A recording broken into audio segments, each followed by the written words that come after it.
Hey, this is Max. I am making another CSR2 video. This time is for the preparation to deal with next season's PC Cup car, which is the Ford Shelby Gt350. One of the first things you should do is start buying Fiestas. If you do not have a lot of Ford Fusion, buy, save them, strip them.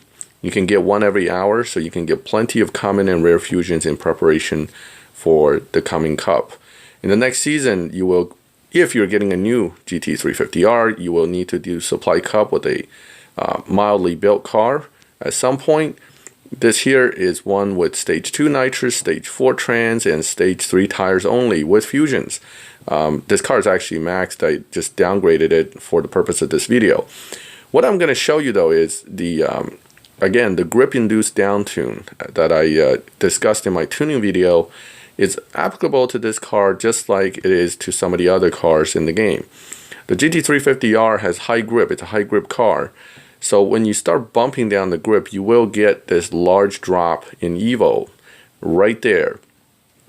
As far as the trans and nitrous, you can put it to wherever you get maximum Evo before you do the tire tune, because it doesn't really make that much of a difference. Now, you could ultimately drop the trans down more to get a huge negative Evo drop.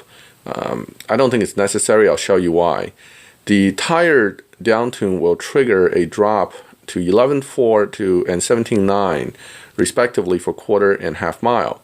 And this is in comparison to the maximum Evo tune at this stage of 10.5 and 17.0. That's almost a second difference already. So by tweaking it down a little bit, you're ready now to trigger supply Cup opponents running 11s, probably slower than your time. So I would say 11.6 to 12 possibly for their quarter mile. If you can run anything under that, you probably won't have any problems getting through supply Cup. So I'm just going to take a quick shot at this and show you what the car should be running. Now, mind you, if you do a perfect launch, you're going to get a 0 RPM launch, right? So you want to launch late. Here I launch really late, which will hurt your time a little bit, but it really shouldn't make that much of a difference in winning the supply Cup, mainly because your car is going to be so much faster than dyno that it's irrelevant. Now, sure, yeah, you can, if you're a perfectionist, you really want to get that perfect dyno run, you have to launch it a hair under perfect, and if you screw it up, you're going to get a 0 RPM launch, a much slower time, and potentially lose a race. Why waste the gas? That's my attitude anyway.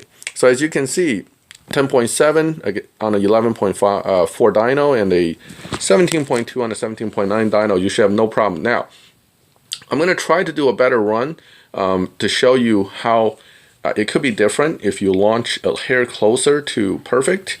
And again, it will also run slightly closer to the max Evo time when you do that. Again, driving the car is almost as important as the tune. If you tune it well and you can't drive it, well, unfortunately, it means that you're still not going to get a very good result. So here we launch closer to perfect, although I shifted it out of second a little quick, but it should still be a better run than last time. In fact, I'm almost positive of that. Let's see what the dyno tells us. There you go. Almost on point for dyno. It's still about a 10 slower than where it could be. But again, not a perfect run, but close enough to dyno that it wouldn't matter. So there you go. The grip-induced downtune for supply Cup. Please leave a like or subscribe to the channel. And I hope this helped you out. Thank you for watching.